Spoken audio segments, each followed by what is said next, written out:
Role کیا ہے objectively? کیا پولیٹیکل پارٹیز نے قیادت کی پیدائش کا وہ عمل جس سے گزرنا تھا کیا اس سے گزر رہی ہیں؟ دوسرا ہے کہ جمہوریت جانے سے آپ ڈراتے کیوں ہیں؟ اور تیسرا ہے کہ آپ کون سی یوتھ کی بات کرتے ہیں؟ یہ غالباً آپ کے تینوں سے سوالات ہیں۔ یہ ٹھیک کہہ رہی ہیں ان کی بات کہ کیا ہم امپورٹڈ لوگوں کو لے کر آئیں گے یا we are going to concentrate and give prominence to the youth of Pakistan. اور میں ان تینوں سوالوں کو لگانا چاہتا ہوں، میری کوئی ایجوکیشن باہر کی نہیں ہے، foreign education, although I may look like or I may speak like a language in that frequency, but believe you me میں یہیں کا پڑھا ہوا ہوں اور اسی پنجاب یونیورسٹی سے میں نے لاء بھی کیا ہوا ہے اور ٹاپ بھی کیا ہے میں نے، and I was the best speaker Punjab university and I was president of the university union. So آپ اپنے اندر پوٹینشیل پیدا کیجئے گا، آپ کو پک کریں گی۔ میں تو اپنی پارٹی کی بات کرتا ہوں، شہید بے نظیر بھٹو یقین کیجئے گا ٹیلنٹ کو پک کرتی تھی، اور اب بھی ہماری پارٹی کی پالیسی یہی ہے، ہم پاکستان کی یوتھ کو، we are Pakistani brand, we are not imported mind you, ہم پاکستانی ہی کو پریفر کریں گے۔ اسی دھرتی میں ہماری قبریں بھی وہاں پڑی ہوئی ہیں، میرے آباء و اجداد بھی یہیں کے ہیں اور دفن بھی یہیں ہونا ہے، ہم آپ ہی کو آگے لے کر چلیں گے۔ آپ آئیے، آپ اپنے اندر میرٹ پیدا کیجئے گا، آپ اپنے اندر وہ لگن اور وہ جذبہ پیدا کیجئے گا، آپ کو دیکھیں کون سی پولیٹیکل پارٹی نہیں اوپر لاتی ہے۔ خالد صاحب، میرا خیال ہے کہ سیاسی جماعتوں کو اپنی اصلاح کرنی چاہیے اور خود ستائشی سے گریز کرنا چاہیے۔ جہاں ہم نے فالٹس کیے ہیں ان کو ماننا چاہیے۔ ہمارے اندر سیاسی اصلاحات کی ضرورت ہے، ہماری جماعتوں میں انتخابات ہونے چاہیے۔ ٹھیک ہے، جو قائد ہے وہ تو لوگوں نے فیصلہ کیا ہے، مگر پارٹی کے باقی عہدیداروں کا جو الیکشن ہے وہ محض پارٹی لیڈر کا حق نہیں ہونا چاہیے، بلکہ وہ پارٹی کے کارکنوں کا بھی حق ہونا چاہیے۔ میری جماعت اس طرف جا رہی ہے، ہم نے اپنی جماعت کو ڈیزالو کیا ہے اور ایک لمبی ڈیبیٹ کے بعد ہماری ٹاپ لیڈرشپ نے یہ فیصلہ کیا ہے کہ اپنے پارٹی کے اس کارکن کو جو صرف نعرے لگاتا ہے یا اقتدار میں لانے کے لیے اپنا ایک رول پلے کرتا ہے، اس کو ووٹ کا حق دیں تاکہ وہ اپنے ووٹ کے ذریعے اپنے ضلع کی، اپنے شہر کی لیڈرشپ کو الیکٹ کرے۔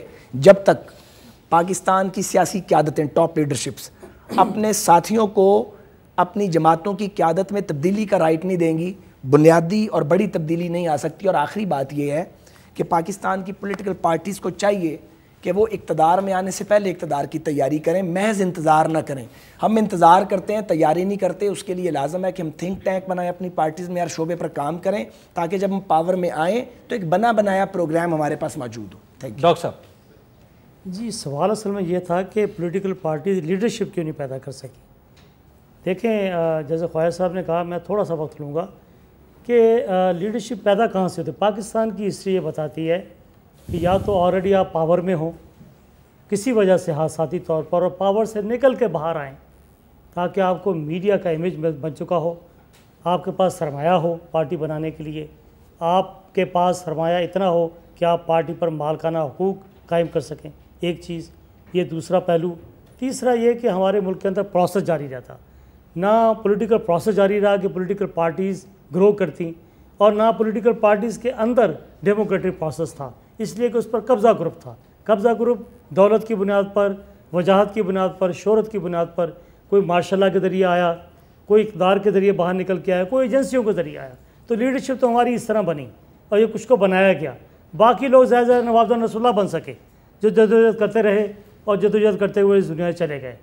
خالد صاحب، لاسٹلی خالد صاحب اور کھوسا صاحب اور ڈاکٹر صاحب، میں آپ سے ایک سوال کرنا چاہوں گا جو کنکلوژن ہے بنیادی طور پر، وہ یہ ہے کہ جنرل پرویز مشرف نے 18 سال کے نوجوان کو ووٹ ڈالنے کا اہل بنایا۔ کیا نوجوان کی اس اہلیت نے آپ کی پارٹی پالیسی میں اور جنرلی سیاست پر اثرات مرتب کیے؟ میں ذاتی رائے اپنی دینا چاہتا ہوں۔ جی، میری پرسنل اوپینین یہ ہے کہ ووٹر کی جو ایج ہے اس کی لمٹ 21 سال ہونی چاہیے، اور ذرا تھوڑی میچورٹی زیادہ آ جاتی ہے۔ میرے بس میں ہو تو میں شاید 25 پہ لے جاؤں اس کو، یہ میری ذاتی رائے ہے، میں پارٹی اوپینین نہیں دے رہا۔ اور میں یہ سمجھتا ہوں کہ یہ جو 18 سال کی ایج میں ووٹ کا حق ہے، یہ ایک بڑا حساس فیصلہ کیا ہے جو انہوں نے کیا ہے، اور اگر آپ نے یہ فیصلہ کیا تو پھر ایک پولیٹیکل میچورٹی ہے لوگوں کے اندر، اس کا بھی جو ہے وہ اس کی شرح بڑھنی چاہیے۔ اب یہ ایک فیصلہ ہو چکا ہے، شاید ریورس نہیں ہو سکتا۔ اب یہ میڈیا کا کام ہے، میڈیا اپنا رول پلے کر رہا ہے، لیکن ابھی مزید کردار میڈیا نے ادا کرنا ہے۔ پولیٹیکل اویئرنیس پیدا کریں، جیسا پنڈی کے اندر کسی نے تصور نہیں کیا تھا، مگر یہ میں سمجھتا ہوں میڈیا کو کریڈٹ جاتا ہے کہ انہوں نے لوگوں کو اپیل کی کہ آپ ووٹ کریں، کہ جنرل پولز کے تقریباً برابر ٹرن آؤٹ ہوا ہے۔